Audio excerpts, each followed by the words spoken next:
Señora, ¿sabe dónde está parada y por qué se pone a hacer un escándalo? Una simple civil. ¿Acaso quiere que le den una lección? El sargento que había estado atormentando a su hijo en la sala de visitas empujó bruscamente el hombro de una mujer. Pero él no tenía idea. No sabía que la persona que acababa de tocar era la teniente general al mando de la Comandancia de Contrainteligencia Militar. Y mucho menos que, 20 minutos después, una escuadrilla de helicópteros estaría sobrevolando su cabeza. ¿Cuál era la verdadera identidad de esta mujer de apariencia tan común? Antes de continuar, si le dan a me gusta y se suscriben, le darán una fuerza inmensa a este canal. Su valioso apoyo, que es gratuito, nos permitirá seguir trayéndoles mejores historias. Comenzamos. Dentro del ejército mexicano, el nombre de la teniente general Valentina Ríos era sinónimo de terror y reverencia. Era una figura legendaria. La primera mujer en superar el brutal proceso de selección del Cuerpo de Fuerzas Especiales. En aquel entonces, las Fuerzas Especiales eran la unidad de élite contraterrorista de México, y no se permitía ni una sola concesión a las candidatas, ni siquiera por ser mujeres. Valentina fue la primera mujer en sobrevivir a un entrenamiento de 72 horas en los cañones de la Sierra Tarahumara a 20 grados bajo cero. En marchar 50 kilómetros con un equipo de combate completo de 40 kilos a la espalda y en superar a todos sus compañeros varones en el entrenamiento de infiltración acuática, obteniendo el primer lugar. Su leyenda no terminó ahí. Sirvió durante 7 años en las Fuerzas Especiales, participando en operaciones contraterroristas tanto nacionales como internacionales. En 2010, durante una operación de rescate de rehenes contra piratas en Somalia, lideró al equipo de asalto y completó la misión sin una sola baja. Por esa hazaña recibió la condecoración al valor heroico, y no había nadie en el ejército que no conociera su nombre. Posteriormente, se graduó con los más altos honores de la Escuela Superior de Guerra, fue ascendida a general brigadier y, actualmente, con 3 estrellas en sus hombros, ocupaba el cargo de comandante de contrainteligencia militar. La Comandancia de Contrainteligencia era una institución clave, encargada de identificar espías y de investigar la corrupción dentro de las Fuerzas Armadas. Era un puesto que supervisaba la seguridad y la inteligencia de todo el ejército, la Marina, la Fuerza Aérea y la Infantería de Marina. La comandante de contrainteligencia tenía la autoridad para reportar directamente al presidente y al secretario de la Defensa Nacional, una posición de verdadero poder, y la primera mujer en alcanzarla fue Valentina Ríos. Los agentes bajo su mando vigilaban todas las unidades del país las 24 horas del día, y ninguna irregularidad podía escapar a su escrutinio. La teniente general Valentina Ríos tenía un único hijo, Santiago Herrera, a los 19 años.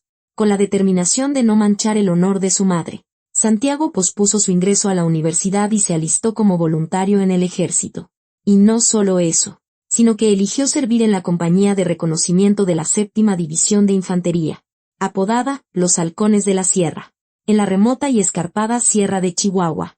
La 7ª División era una de las unidades de primera línea más cercanas a zonas de alto conflicto, y dentro de ella, la compañía de reconocimiento era la élite de la élite, encargada de vigilar infiltraciones enemigas y llevar a cabo misiones especiales. Cuando Santiago decidió alistarse, Valentina no intentó detenerlo. Si es el camino que has elegido, síguelo hasta el final, pero no menciones mi nombre jamás.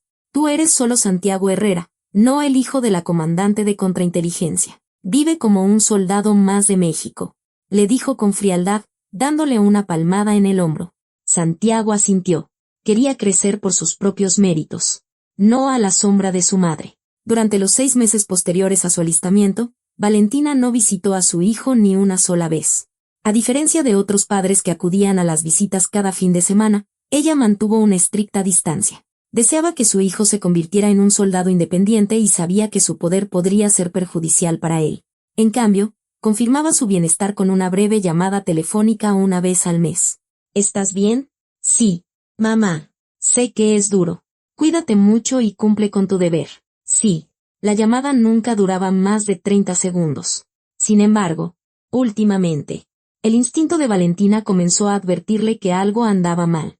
En el informe semanal de la sección de análisis de inteligencia de su comandancia, apareció el nombre de la compañía de reconocimiento de la 7ª División. Un informante anónimo había denunciado un posible desvío de fondos para combustible de la unidad. Tras una verificación cruzada, se encontraron pruebas de que el sargento de intendencia estaba sustrayendo suministros militares para revenderlos a civiles.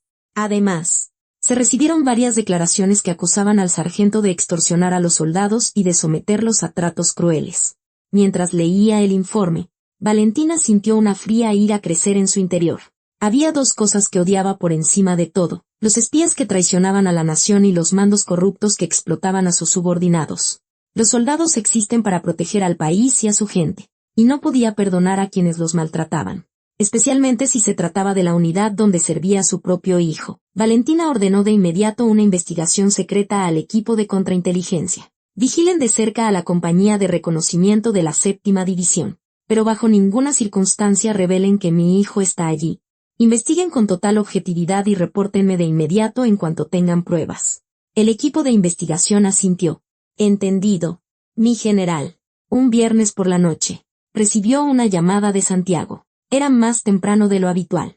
Valentina estaba en su oficina revisando informes cuando contestó su celular. Santiago, al otro lado de la línea. Escuchó la voz de su hijo. Mamá. Pero su voz no era la de siempre. Su respiración era agitada y su voz temblaba al final de cada frase.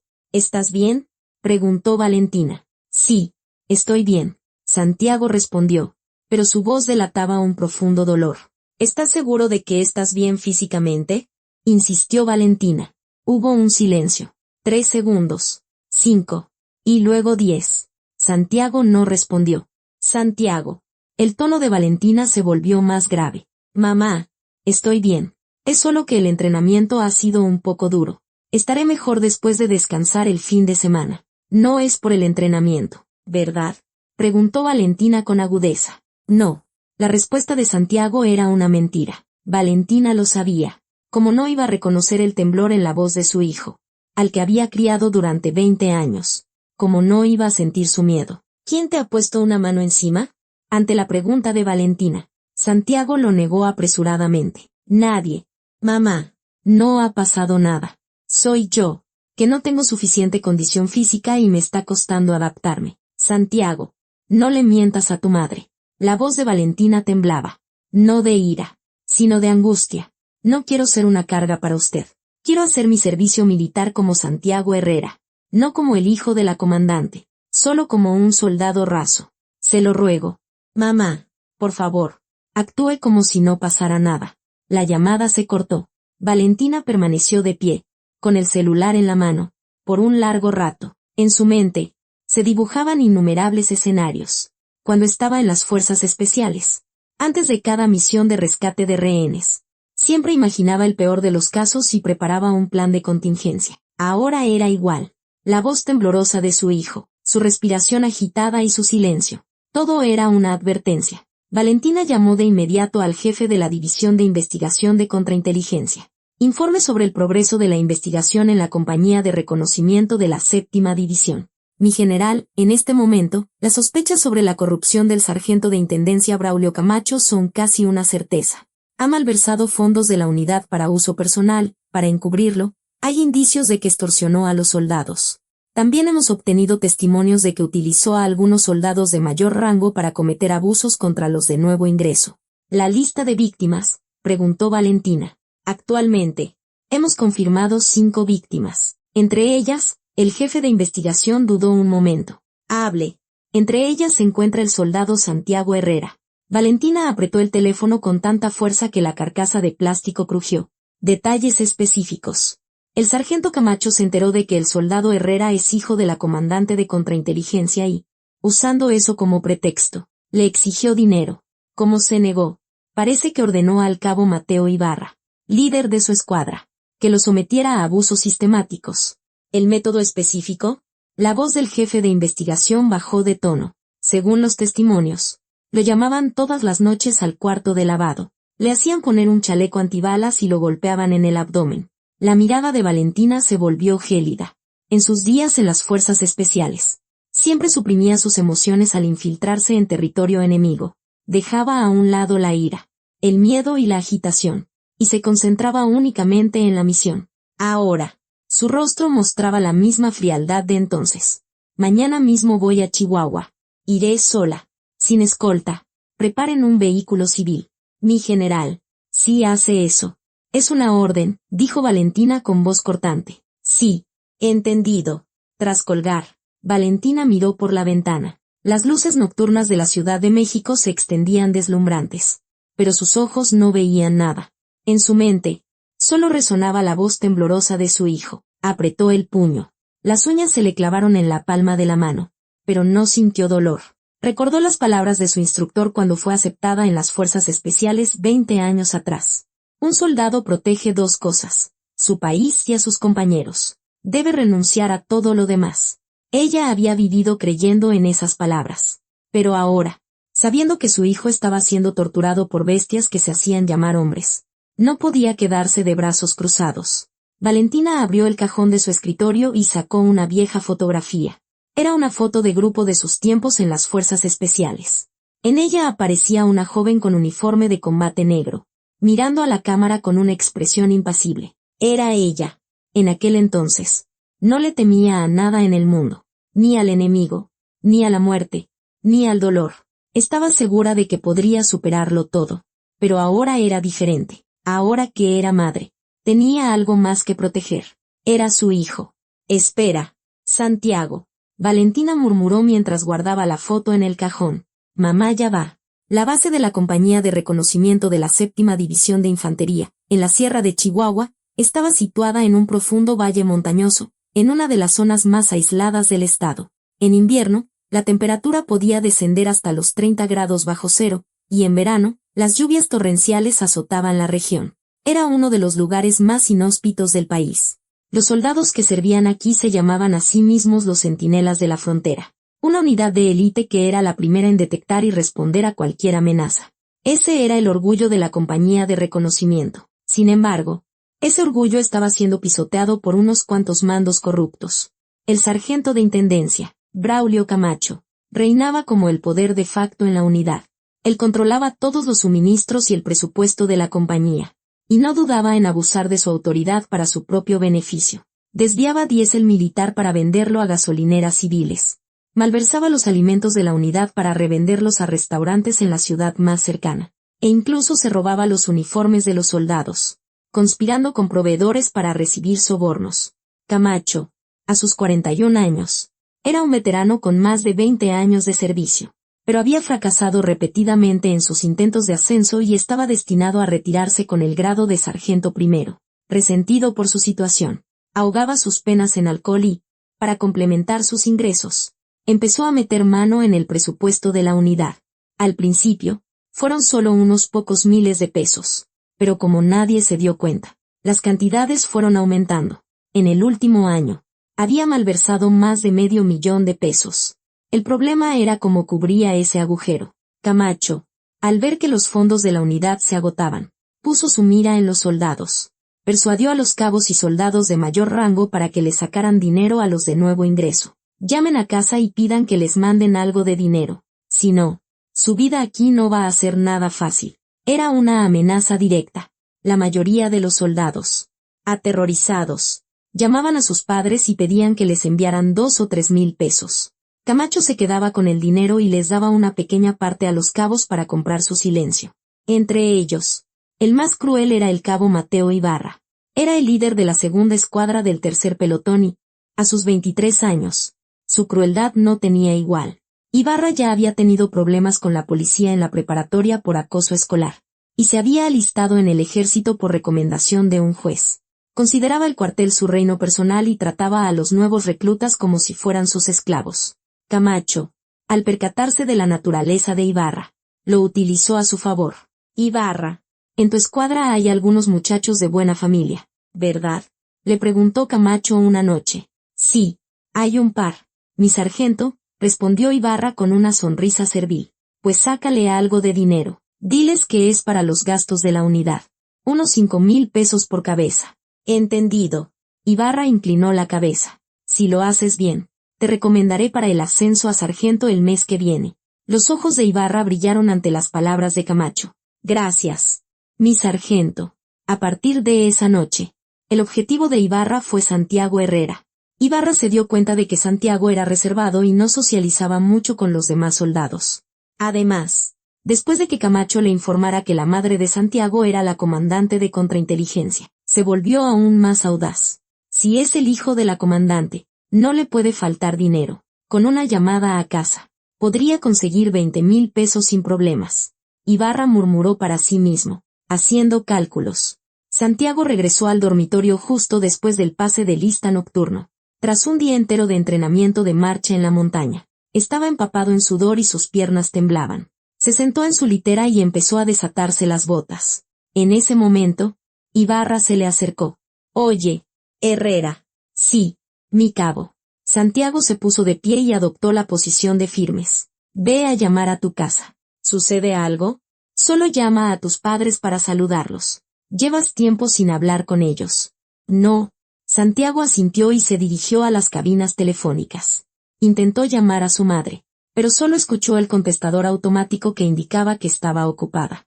Su padre había fallecido hacía años y no tenía otros parientes a quienes llamar. Santiago regresó al dormitorio. «Mi cabo. Mi madre no contesta». «Bueno, intenta de nuevo mañana», respondió Ibarra secamente. Pero a la noche siguiente, la actitud de Ibarra había cambiado. «Oye, Herrera, sígueme». Ibarra llevó a Santiago al cuarto de lavado, detrás de los dormitorios. Era un espacio pequeño con solo 2 lavadoras viejas y un tendedero. No tenía ventanas, por lo que la ventilación era nula y un olor a humedad lo impregnaba todo. «¿Qué sucede, mi cabo?», preguntó Santiago con cautela. «Llama a tu casa y diles que te manden dinero», dijo Ibarra sin rodeos. «¿Perdón?». Santiago estaba desconcertado. «Faltan fondos para operar la unidad. Parece que tenemos que ayudar un poco. ¿No se encarga de eso la oficina de administración?». «Oye, cabrón, ¿me estás cuestionando?». La voz de Ibarra se elevó. «Disculpe». Santiago bajó la cabeza. «Manda 5,000 pesos. Y te prometo que el resto de tu servicio será tranquilo. Pero en mi casa la situación es... Tu mamá es general». «No. ¿Crees que a una general le falta el dinero?», se burló Ibarra. El rostro de Santiago se endureció. Cuando se alistó, le había prometido a su madre que nunca mencionaría su nombre, que viviría como un soldado común, no como el hijo de la comandante de contrainteligencia. «¿Cómo sabe eso?», preguntó Santiago en voz baja. «Me lo dijo el sargento de la oficina. Tu mamá es la comandante de contrainteligencia». «¿Qué nivel? ¿Y por qué el hijo es tan miserable?». Ibarra le picó el pecho a Santiago con el dedo. «Lo siento, pero no puedo enviar ese dinero», dijo Santiago con firmeza. «¿Qué?». El rostro de Ibarra se descompuso. «No quiero causarle problemas a mi madre. Lo resolveré por mi cuenta». «¿De verdad este imbécil?». Ibarra agarró a Santiago por el cuello de la camisa. «Te lo pregunto por última vez. ¿Lo vas a mandar o no?». «Lo siento». Santiago bajó la cabeza. En ese instante, el puño de Ibarra se estrelló contra el costado de Santiago. Fue un ataque sin previo aviso. Santiago se quedó sin aliento y cayó de rodillas. «Levántate», ordenó Ibarra con frialdad. Santiago se incorporó a duras penas. «Ponte el chaleco antibalas». Ibarra le arrojó un chaleco que estaba en un rincón. «¿Por qué tengo que ponerme esto?». «Que te lo pongas». Con manos temblorosas, Santiago se puso el chaleco. Pesaba más de 10 kilos y cubría completamente su pecho y abdomen. Ibarra, tras confirmar que Santiago se había puesto el chaleco, volvió a lanzar un puñetazo. Esta vez, al abdomen. El chaleco absorbió parte del impacto, pero el golpe que llegó a su interior le sacudió hasta los huesos. Santiago ahogó un gemido y apretó los dientes. «¿Vas a mandar el dinero?». «Lo siento». Otro puñetazo. «¿Que si lo vas a mandar?». «Lo siento». Ibarra, en lugar de su puño, levantó su bota militar, y con el talón, golpeó el abdomen de Santiago, incluso con el chaleco. El impacto fue brutal. Santiago se derrumbó en el suelo. «Levántate», dijo Ibarra. Santiago se levantó de nuevo. «¿De verdad no lo vas a mandar?». «No puedo deshonrar a mi madre». La voz de Santiago temblaba, pero su determinación era férrea. Ibarra chasqueó la lengua. «Bien, como quieras. Pero a partir de ahora, vendrás aquí todas las noches. Hasta que mandes ese dinero». «Sí». Santiago bajó la cabeza. A partir de esa noche, comenzó el infierno para Santiago. Cada noche a las 10, después del toque de silencio, Ibarra llamaba a Santiago al cuarto de lavado. Allí, le hacía poner el chaleco antibalas y lo golpeaba con puños y pies. El abdomen, los costados, los muslos. El chaleco evitaba las heridas externas, pero no podía protegerlo del daño interno. Una semana después, Santiago tenía 2 costillas fisuradas. 2 semanas después, Comenzó a tener hemorragias internas. Al mes. Apenas podía caminar. Pero no llamó a su madre. No pidió el dinero. No pidió ayuda. Lo soportó solo. Noche tras noche. Iba al baño a vomitar sangre y aguantaba con analgésicos que conseguía a escondidas. Los otros soldados se daban cuenta, pero nadie intervino. Temían las represalias de Ibarra y el poder del sargento Camacho. Sentían lástima por Santiago, pero lo ignoraban. Así era el ejército. Así era la realidad. Cada noche, mientras era golpeado en el cuarto de lavado, Santiago pensaba: mamá, lo siento, pero aguantaré hasta el final. No mancharé tu nombre. Una madrugada, Santiago volvió a vomitar sangre en el baño. La sangre tiñó de rojo el agua del inodoro. Se miró en el espejo. Su reflejo era el de un fantasma en los huesos. Sus ojos estaban hundidos y sus pómulos sobresalían. Tenía los labios agrietados y la piel pálida. Solo un poco más, se dijo Santiago a su reflejo. Solo un poco más. Pero su cuerpo ya había llegado al límite, y a 200 kilómetros de distancia. En la Ciudad de México. En la comandancia de contrainteligencia militar.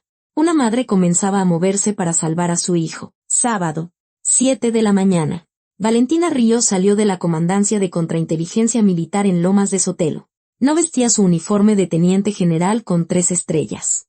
En su lugar, llevaba un saco negro, pantalones de mezclilla y tenis. Su cabello estaba recogido en una coleta sencilla y no llevaba maquillaje. Al mirarse en el espejo, vio a una mujer corriente de unos 40 años. Cualquiera diría que era una madre normal yendo a visitar a su hijo el fin de semana. En el estacionamiento le esperaba un vehículo civil preparado por la comandancia, un Nissan Versa negro. No era un vehículo militar, sino uno de alquiler. La matrícula también era civil. Valentina se sentó al volante. No había escolta, ni guardias, ni ayudantes. Era una operación completamente en solitario. Arrancó el motor y salió de la Ciudad de México. Tomó la autopista hacia el norte. Dejó atrás Querétaro, luego Zacatecas y finalmente se adentró en la Sierra de Chihuahua. A ambos lados de la carretera se extendían imponentes cadenas montañosas. Apenas se veían vehículos civiles, solo pasaba algún que otro camión militar. Esta era una zona remota, de difícil acceso para la población general. Valentina miraba por la ventana y pensaba: en algún lugar de esas montañas, su hijo estaba siendo golpeado cada noche. Le hacían poner un chaleco antibalas mientras lo pateaban en el abdomen con botas militares, exigiéndole dinero. A las 10 de la mañana, Valentina llegó a la entrada principal de la 7ª división. Un centinela se acercó y le pidió su identificación. Valentina le entregó su credencial de elector. El centinela verificó la identificación y le preguntó el motivo de su visita. Vengo a visitar a mi hijo, respondió Valentina en voz baja. Nombre y unidad del soldado. Soldado Santiago Herrera, de la compañía de reconocimiento. Voy a verificar su identidad. Espere un momento, por favor. El centinela entró en la garita e hizo una llamada. Poco después, regresó y le entregó un pase de visitante. La sala de visitas está en aquel edificio. Puede estacionar en el área de enfrente. Gracias. Valentina condujo hacia el interior de la base. El lugar estaba tranquilo. Era sábado. La mayoría de los soldados estaban de permiso o descansando en sus dormitorios. Valentina estacionó el coche frente a la sala de visitas. Era un edificio viejo de 2 pisos. En la planta baja había una pequeña tienda y una sala de descanso. La sala de visitas estaba en el 2º piso. Valentina entró al edificio y subió las escaleras. El pasillo del 2º piso era estrecho y la luz de los fluorescentes creaba una atmósfera fría. Abrió la puerta de la sala de visitas y encontró un espacio con mesas largas y sillas de plástico. A través de la ventana se veía el patio de armas. Valentina se sentó en una esquina a esperar a su hijo. Miró su reloj, eran las 10:30. El horario de visitas comenzaba a las 11. Pero ella había llegado temprano. Durante los 30 minutos que esperó, 1000 escenarios pasaron por su mente. ¿Cómo se vería su hijo? ¿Qué tan herido estaría? ¿Podría caminar? ¿Podría hablar? A las 11 en punto, la puerta de la sala de visitas se abrió. Uno a uno, los soldados comenzaron a entrar. Se saludaban con sus familias. Y el aire se llenó de risas y alegría. Pero Santiago no aparecía. Valentina volvió a mirar su reloj. 11:10. Su hijo aún no llegaba. 11:15. La puerta se abrió de nuevo. Y Valentina contuvo el aliento. Por un instante, No pudo estar segura de que el hombre que estaba en la puerta fuera realmente su hijo. Santiago se sostenía del marco de la puerta, su cuerpo reducido a piel y huesos.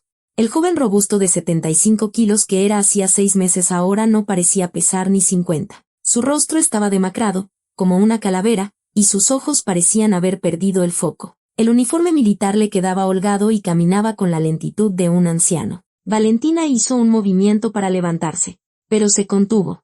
Todavía no. Tenía que seguir actuando como una madre normal. Santiago la vio y se acercó lentamente. «Mamá». Su voz era débil, como un susurro. «Santiago». Valentina respondió con voz serena, pero bajo la mesa. Sus manos se cerraron en puños. Las uñas se le clavaron en la palma, pero no sintió dolor. Cuando Santiago intentó sentarse, su cuerpo se tambaleó. Valentina reaccionó rápidamente y lo sujetó del brazo. En ese momento, lo que sintió en la punta de sus dedos fue hueso. No era carne, era hueso. Valentina apretó los dientes. En sus días en las fuerzas especiales, había pasado por un entrenamiento de resistencia a la tortura. Soportó 72 horas de ahogamientos simulados, descargas eléctricas y privación del sueño. En ese entonces, su instructor le dijo: hay 2 formas de superar el dolor. Una es aceptarlo, la otra es convertirlo en ira. En ese momento, Valentina eligió la segunda. Convirtió el dolor que sentía al ver a su hijo en ira. Una ira que se asentó en su interior, fría y dura como el hielo. «Mamá, es que he estado un poco débil», dijo Santiago, con la voz entrecortada. «No te preocupes». Valentina le tomó la mano. Estaba fría y temblaba. «Santiago, dime la verdad.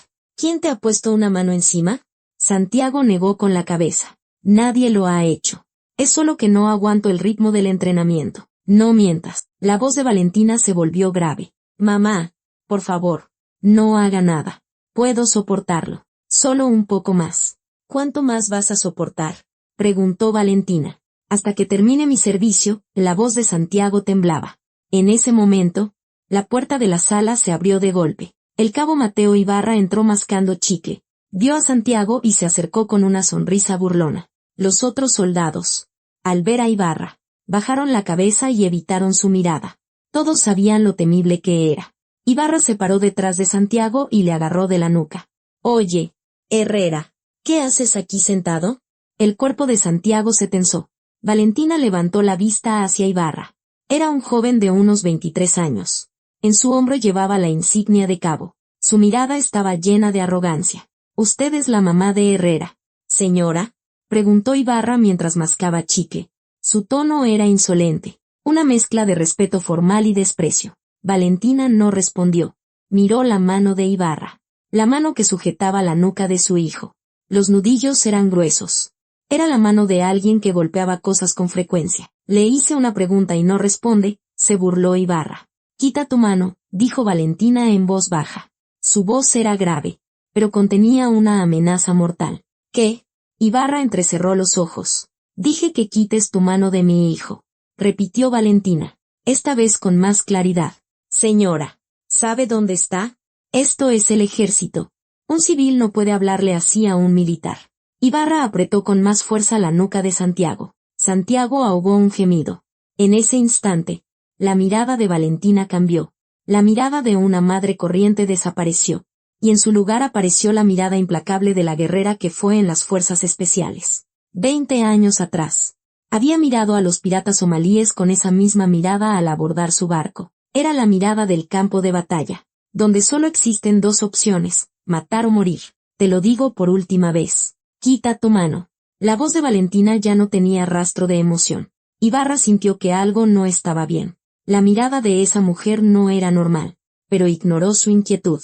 Este era su territorio. La compañía de reconocimiento era su reino y el del sargento Camacho. ¿Por qué habría de temer a una simple civil? «Señora, cuide sus palabras. Yo soy el cabo a cargo de».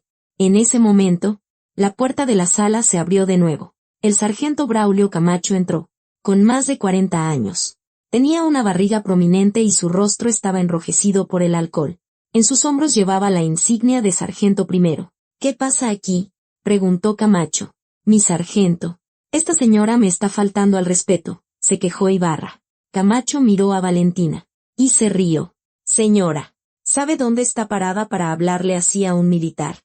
Son ustedes los que deberían preguntarse qué están haciendo, respondió Valentina con frialdad.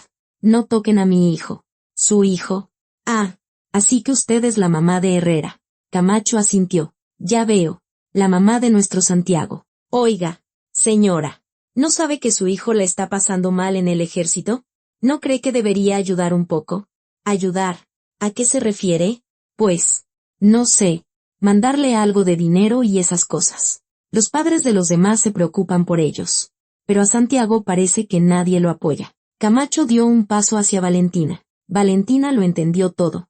Ese sargento era el cabecilla, el que atormentaba a su hijo, el que le sacaba dinero, el que ordenaba las palizas nocturnas. Todo era obra de ese hombre. Sus puños se cerraron instintivamente. Los nudillos se le pusieron blancos. Señora, ¿va a hablar? ¿O es muda? Camacho le puso una mano en el hombro a Valentina. En ese instante, la paciencia de Valentina se agotó. No podía soportarlo más. Los bastardos que habían maltratado a su hijo como a un animal se reían en su cara. Los hombres que lo habían extorsionado, golpeado y torturado la miraban con desdén. Valentina se levantó lentamente. Medía 1,70 metros. Era más baja que Camacho, pero en ese momento, parecía más grande que nadie. Escuchen con atención lo que voy a decir. La voz de Valentina era fría como el hielo. Soy la teniente general Valentina Ríos, del Ejército Mexicano, comandante de contrainteligencia militar. Ustedes han traicionado a la patria, han torturado a un subordinado y han violado el Código de Justicia Militar. Y su error más grande, Valentina miró fijamente a Camacho, fue tocar a mi hijo. Los rostros de Camacho e Ibarra se volvieron blancos como el papel. Comandante de contrainteligencia militar teniente general, el aire en la sala de visitas se congeló. El color desapareció del rostro de Camacho. Sus labios temblaban y un sudor frío le perlaba la frente. A su lado, Ibarra retrocedió un paso. Su mano todavía estaba sobre la nuca de Santiago, pero ahora sin fuerza. Los otros soldados y sus familias en la sala guardaron un silencio sepulcral. Solo se escuchaba el sonido de la respiración de alguien. Está bromeando, ¿verdad?, preguntó Camacho con voz temblorosa. Una teniente general no vendría a un lugar como este. ¿Tengo alguna razón para mentir? Valentina sacó de su saco una identificación. Era su credencial militar. En la cubierta verde estaba grabado el escudo nacional. Y junto a su fotografía, se leía claramente: grado, teniente general. Nombre, Valentina Ríos. Cargo, comandante de contrainteligencia militar. Al ver la identificación, las rodillas de Camacho cedieron. Instintivamente, intentó ponerse en posición de firmes, pero sus piernas no le respondieron y se tambaleó. «A sus órdenes», gritó, pero su voz salió quebrada. Ibarra, apresuradamente, soltó a Santiago y se cuadró en un saludo torpe. Su rostro, sin embargo, ya era una máscara de terror. «Sé todo lo que han hecho», dijo Valentina con frialdad. «Malversación de combustible, robo de suministros, extorsión a los soldados y tratos crueles. El equipo de contrainteligencia los ha estado vigilando durante el último mes. Ya tenemos pruebas más que suficientes». El rostro de Camacho se tornó ceniciento. «Mi general, yo». «Cállate». Una sola palabra de Valentina bastó para silenciarlo. Valentina se giró para mirar a su hijo. Santiago estaba sentado en la silla, con la cabeza gacha. Sus hombros temblaban. «Santiago, levántate», le dijo Valentina con suavidad. Santiago se levantó lentamente. Su cuerpo se tambaleó, pero no podía permitirse caer frente a su madre. «Estoy bien». «Mamá, no estás bien». Valentina tomó a su hijo del brazo. Y con cuidado, le levantó la camisa del uniforme. Todos en la sala contuvieron la respiración. El abdomen de Santiago estaba cubierto de moretones de un color azul oscuro y violáceo. La zona de las costillas tenía un tono rojizo oscuro y algunas partes estaban hinchadas. Había múltiples signos de hemorragia interna. Esto no era una simple paliza. Era tortura sistemática. Una tortura perversa y planificada, diseñada para destruir los órganos internos mientras se minimizaban las heridas externas usando un chaleco antibalas. La mano de Valentina tembló. En sus días en las fuerzas especiales, había visto innumerables campos de batalla. Había visto a compañeros heridos y a hombres morir, pero nada la había enfurecido tanto como la escena que tenía ante sus ojos. Su propio hijo, su carne y sangre, había sufrido esto en el ejército de la nación que ella había jurado proteger con su vida. Camacho, lo llamó Valentina por su apellido. Camacho, temblando de pies a cabeza, respondió, sí, mi general, ¿fuiste tú quien lo ordenó? No, yo no, no mientas. La voz de Valentina era grave, pero contenía algo más frío que la muerte. El equipo de contrainteligencia rastreó todas tus llamadas. Las conversaciones con el dueño de la gasolinera, con el empleado del proveedor militar, e incluso con tu amante. Las pruebas se acumulan por montañas. Camacho cayó de rodillas. Mi general, por favor, perdóneme. Perdí la cabeza. Ibarra, volvió a llamar Valentina. Ibarra temblaba aún más que Camacho. Con solo 23 años y poca experiencia militar, no comprendía del todo la magnitud del poder que representaba la comandante de contrainteligencia. Sí, tú llevabas a mi hijo al cuarto de lavado todas las noches. Le ponías el chaleco y lo golpeabas. ¿Cierto? Yo solo seguía las órdenes de mi sargento. ¿Y si te lo ordenan, tienes derecho a torturar a un subordinado? La mirada de Valentina era tan afilada como una navaja. Ibarra no pudo responder. Simplemente miraba al suelo. Temblando, Valentina decidió que no valía la pena seguir hablando con ellos. Sacó su teléfono celular del bolsillo de su saco. Era un smartphone negro y robusto. No un teléfono común, sino un terminal seguro de la Secretaría de la Defensa. Un dispositivo militar con comunicaciones encriptadas que utilizaba la red de satélites del ejército. Valentina presionó el número 1 de marcación rápida. El tono sonó 2 veces. Y la llamada se conectó. Bueno, al otro lado de la línea, se escuchó la voz grave de un hombre. Era el general Ricardo Montes, secretario de la Defensa Nacional. Era la máxima autoridad del ejército.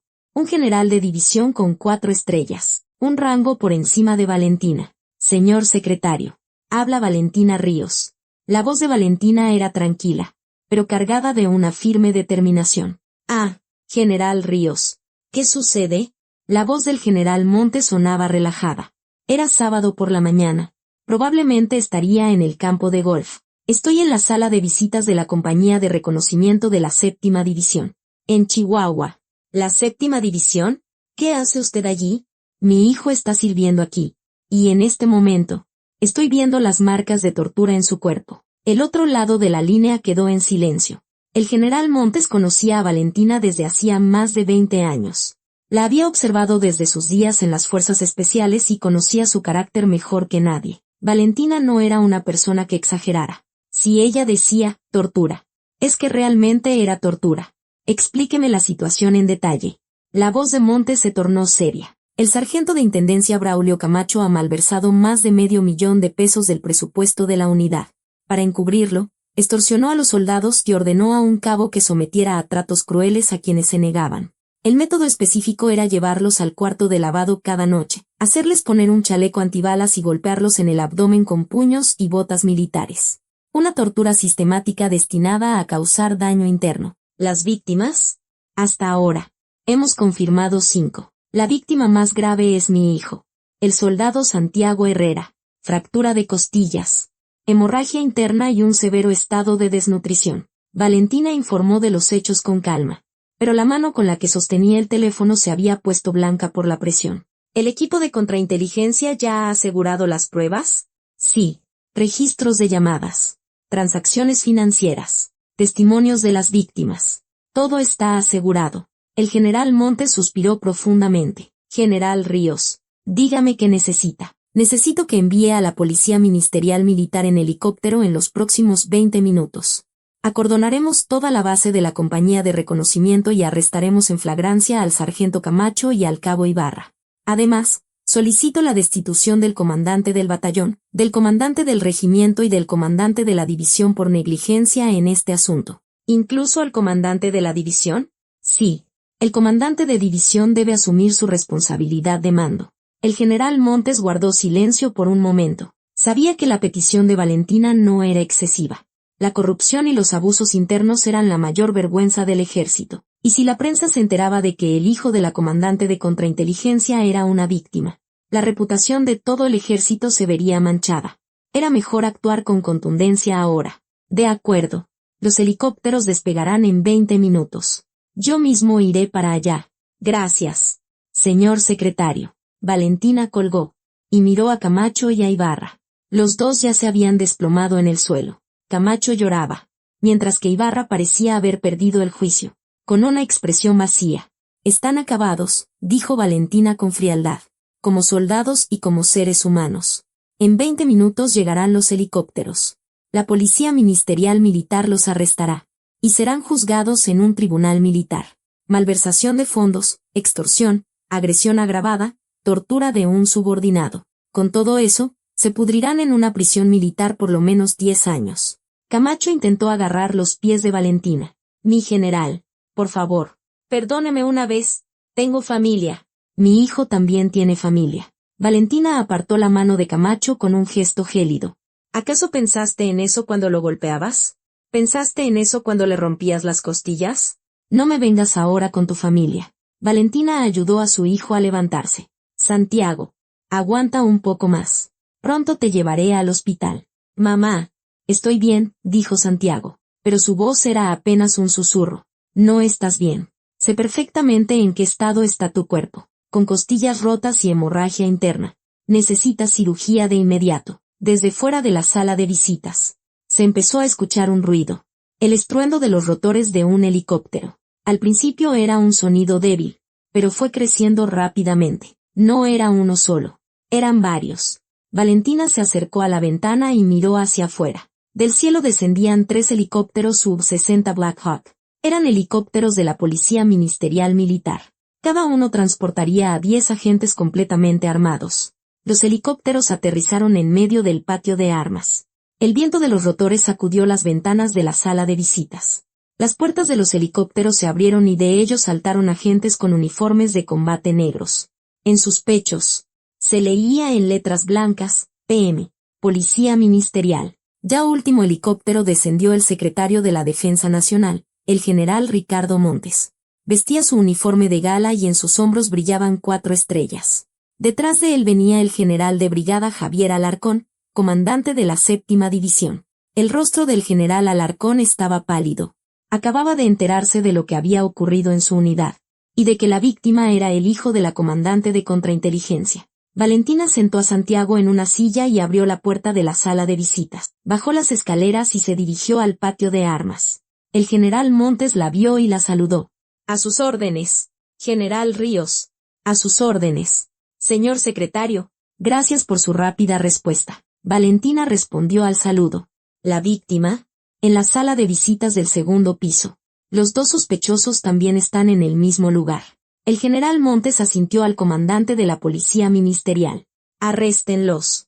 «A la orden», respondió el comandante, y con 10 de sus hombres, se dirigió a la sala. Poco después, Camacho e Ibarra salieron esposados. Camacho no paraba de llorar, e Ibarra parecía haber perdido completamente la razón. «Trasládenlos a la prisión militar». «Confinamiento solitario», ordenó el general Montes. «A la orden». Los agentes se llevaron a los 2 hombres hacia un helicóptero. El general Alarcón se paró frente a Valentina. Se cuadró y bajó la cabeza. «Mi general, lo lamento profundamente, que algo así haya ocurrido bajo mi mando. Usted será relevado de su cargo». «General», dijo Valentina con frialdad. «Lo sabe, ¿verdad?» «Sí, lo sé». El general Alarcón mantuvo la cabeza gacha. «No solo usted. El comandante del regimiento y el del batallón también asumirán su responsabilidad». «Es lo justo», respondió Alarcón. No dio excusas. Aceptó su responsabilidad como comandante. Valentina subió de nuevo a la sala de visitas. Santiago seguía sentado en la silla. En su rostro se mezclaban el alivio y el miedo. «Santiago, levántate. Vamos al hospital». «Sí, mamá». Santiago se puso de pie. Valentina lo sostuvo. Y juntos caminaron hacia el helicóptero. Dentro del helicóptero, en ruta hacia el Hospital Central Militar en la Ciudad de México, Valentina apretó con fuerza la mano de su hijo. Por la ventana, las montañas de Chihuahua se alejaban. Santiago por fin dejaba atrás aquel infierno. El helicóptero aterrizó en el helipuerto del Hospital Central Militar en la Ciudad de México a la 1 de la tarde. En cuanto el ruido de los rotores se apagó, un equipo médico corrió hacia ellos con una camilla. Era el equipo del Centro de Traumatología, compuesto por 2 médicos de urgencias y 4 enfermeros. Valentina ayudó a recostar con cuidado a su hijo en la camilla. Paciente masculino, 20 años. Sospecha de fractura de costillas y hemorragia interna. Ha recibido golpes continuos en el abdomen durante más de un mes. El informe de Valentina fue preciso. En sus días en las fuerzas especiales, había recibido entrenamiento en primeros auxilios de combate y había aprendido a evaluar el estado de los heridos. El equipo médico trasladó a Santiago a la sala de urgencias. Una tomografía computarizada reveló que tenía 3 costillas fracturadas, una de las cuales había perforado el pulmón, causando un neumotórax. También tenía un desgarro en el vaso y una hemorragia leve en el hígado. Las paredes del estómago también estaban dañadas. El equipo médico decidió operarlo de inmediato. Familiar del paciente. Necesitamos que firme el consentimiento para la cirugía, dijo el cirujano jefe. Valentina tomó los documentos y firmó sin dudarlo un instante. La cirugía duró 4 horas. Valentina esperó en el pasillo, fuera del quirófano. No se sentó. Se quedó de pie junto a la ventana, mirando hacia afuera. El cielo de la ciudad estaba despejado, pero en su corazón se desataba una tormenta. En sus días en las fuerzas especiales, nunca perdió la calma, ni siquiera en medio de un tiroteo. Cuando abordó el barco pirata en Somalia, cuando llevó a cabo la misión de rescate de rehenes, siempre se mantuvo fría. Pero ahora era diferente. Quien yacía en esa sala de operaciones no era un compañero, era su hijo. A las 5 de la tarde, la puerta del quirófano se abrió. El cirujano salió. La operación fue un éxito. Fijamos las costillas fracturadas. Suturamos el desgarro en el vaso y tratamos el neumotórax. Sin embargo, la recuperación tardará al menos 3 meses. ¿Habrá secuelas?, preguntó Valentina. Si recibe el tratamiento adecuado, podrá recuperarse por completo sin secuelas. Pero si hubiéramos tardado un mes más, el cirujano dejó la frase en el aire. Podría haber muerto. Valentina asintió. Agradeció al cirujano y se dirigió a la unidad de cuidados intensivos. Santiago yacía con una máscara de oxígeno. Tenía varias vías intravenosas conectadas a su cuerpo y un monitor de electrocardiograma emitía un pitido regular. Valentina le tomó la mano. La mano que antes estaba fría ahora parecía un poco más cálida. Mamá te protegerá, murmuró Valentina. Nunca más volverá a pasar algo así. Esa noche, Valentina la pasó en la sala de espera para familiares, junto a la UCI. No durmió. En su lugar, encendió su computadora portátil y revisó el informe final enviado por el equipo de investigación de contrainteligencia. Los crímenes del sargento Camacho eran más extensos de lo que había imaginado. En los últimos 3 años, había malversado un total de 2 millones de pesos. Solo en combustible militar. Había desviado casi 1 millón de pesos, en alimentos. 800,000 en uniformes. 300,000, y en extorsiones a soldados. 100,000 pesos. El historial del cabo Ibarra también era espantoso. Antes de alistarse, ya había sido investigado por la policía en 3 ocasiones por violencia escolar. Y una de sus víctimas había sido hospitalizada por fractura de costillas. Después de alistarse, había agredido sistemáticamente a 5 soldados de su misma escuadra. Y 2 de ellos habían necesitado tratamiento psicológico. Santiago era su 6ª víctima, y la que había sufrido los daños más graves. Valentina cerró el informe. Miró por la ventana. Eran las 4 de la madrugada y las luces de la ciudad comenzaban a apagarse. Esto no termina aquí, se prometió a sí misma. Voy a sacudir todo el ejército, para que algo así no vuelva a suceder jamás. El lunes siguiente, Valentina regresó a la comandancia de contrainteligencia militar. Convocó una reunión de emergencia con sus mandos. Todos los jefes de departamento de la comandancia se reunieron en la sala de juntas. El jefe de investigación, el de análisis de inteligencia, el de seguridad, el de operaciones y su jefe de Estado Mayor. 15 personas en total. Como todos saben, el fin de semana ocurrió un incidente en la 7ª división. Comenzó Valentina. Sí, mi general, respondieron los mandos al unísono. Este incidente no es un simple caso de corrupción individual. Es un problema estructural de todo el ejército. Sospecho que hay casos similares no solo en la compañía de reconocimiento, sino en todas las fuerzas armadas. Valentina proyectó unas estadísticas en la pantalla. En los últimos 5 años, la Secretaría de la Defensa ha recibido 832 denuncias de abusos a soldados. Sin embargo, solo 97 casos han resultado en una sanción. La tasa de castigo no llega ni al 12%. ¿Por qué? Los mandos guardaron silencio. Encubrimiento, respondió Valentina. Los comandantes de unidad tapan los incidentes para no manchar su historial. Las víctimas guardan silencio por miedo a las represalias, y los agresores, al no ser castigados, siguen cometiendo crímenes. Esta es la realidad de nuestro ejército. Valentina golpeó la mesa con la mano. A partir de hoy, eso va a cambiar. Desplegaremos a todo el personal de contrainteligencia para erradicar la corrupción en todas las Fuerzas Armadas. Empezaremos por las unidades de primera línea. Mi general, la escala es demasiado grande.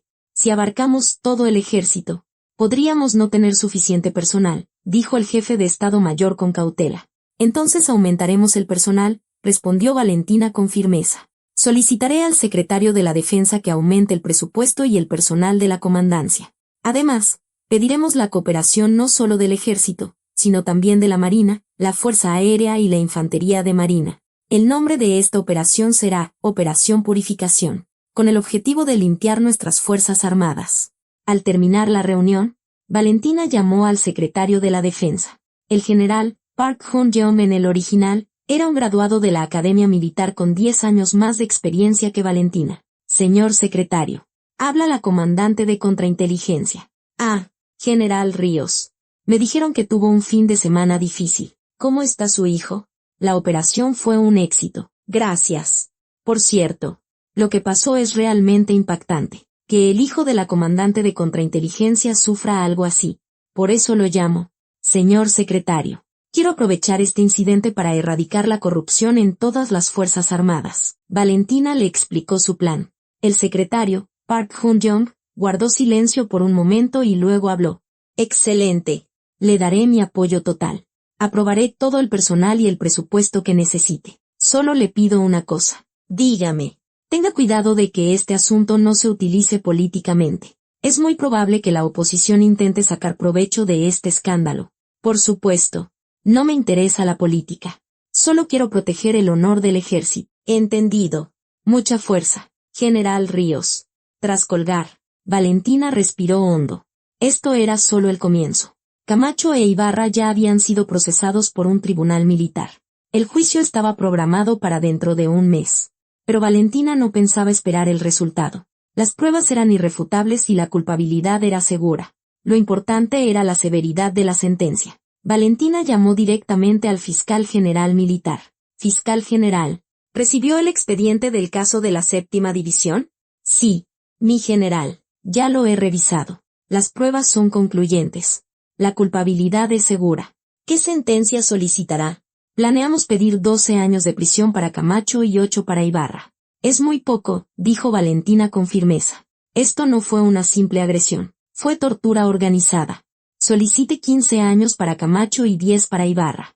El fiscal general militar dudó un momento y luego respondió. Entendido. Mi general. Así se hará. Un mes después, se celebró el juicio en el tribunal militar.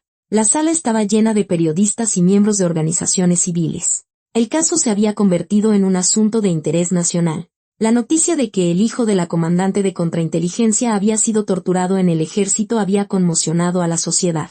El juez leyó la sentencia. Se condena al acusado Braulio Camacho a 15 años de prisión. Se condena al acusado Mateo Ibarra a 10 años de prisión.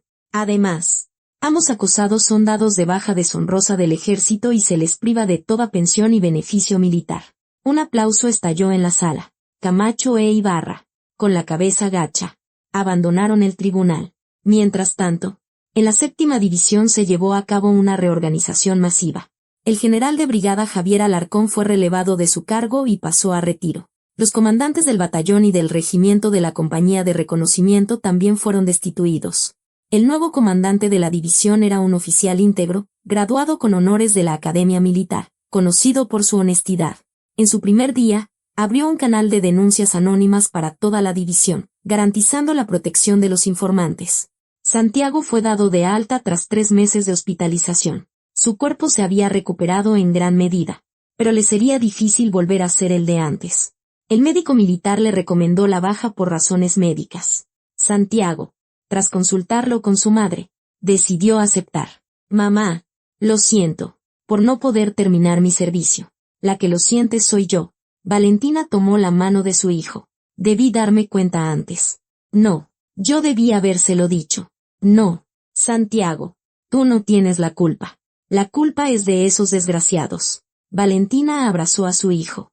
Era un calor que no sentía desde hacía mucho tiempo. En los brazos de su madre, Santiago lloró en silencio. Todo el dolor que había reprimido se derramó en forma de lágrimas. 6 meses después, Valentina dio una conferencia de prensa en la sede de la Secretaría de la Defensa. Durante los últimos 6 meses, la Comandancia de Contrainteligencia, a través de la Operación Purificación, ha erradicado la corrupción en todas las Fuerzas Armadas. Como resultado, hemos descubierto 273 casos de corrupción y sancionado a 152 mandos. El monto total malversado asciende a 45 millones de pesos. Los flashes de las cámaras de los periodistas estallaron. Además, hemos identificado 89 casos de abuso a soldados y hemos procesado a todos los responsables ante tribunales militares. La Comandancia de Contrainteligencia seguirá vigilando y castigando rigurosamente la corrupción interna del Ejército. Al terminar la conferencia de prensa, Valentina se dirigió al Hospital Central Militar. Hoy era el último chequeo de Santiago. El médico, mirando una radiografía, dijo: se ha recuperado por completo. Ya no tendrá ninguna limitación en su vida diaria. Gracias, doctor. Valentina inclinó la cabeza. Al salir del hospital, Valentina caminó junto a su hijo. El cielo de otoño estaba despejado y las hojas de los jacarandas teñían el suelo de un color violeta pálido. Santiago, ¿qué quieres hacer ahora? Quiero ir a la universidad. Es una buena idea. Y, mamá, Santiago se detuvo. Sí, yo también quiero ser militar algún día. Un militar justo, como usted. Valentina se detuvo y miró a su hijo. ¿De verdad? Sí. Con esto me di cuenta de algo. El ejército no está podrido. Son algunas personas podridas las que lo echan a perder. Y yo quiero eliminar a esas personas. Como usted. Valentina le dio una palmada en el hombro a su hijo. Entonces tendrás que prepararte mucho. Sí, mamá. Continuaron caminando. Valentina miró al cielo. Estaba despejado, sin una sola nube. Pensó, el ejército aún no es perfecto. Todavía hay oscuridad y raíces podridas escondidas. Pero no me rendiré. Cambiaré las cosas. Un paso a la vez. Una persona a la vez. Construiré un ejército donde mi hijo, y todos los soldados del futuro, puedan servir con seguridad.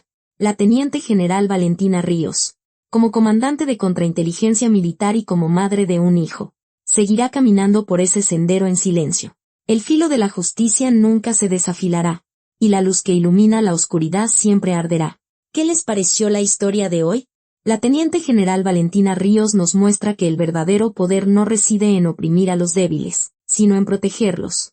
El silencio, a veces, no es una virtud. Alzar la voz ante la injusticia. Ese es el verdadero coraje. Esperamos que recuerden que el poder no es para beneficio propio, sino para servir a la justicia. Les deseamos a todos un día lleno de calidez. Gracias. Si les gustó el video, no olviden suscribirse, darle a me gusta y dejar un comentario. Y que hoy también tengan un día saludable y feliz.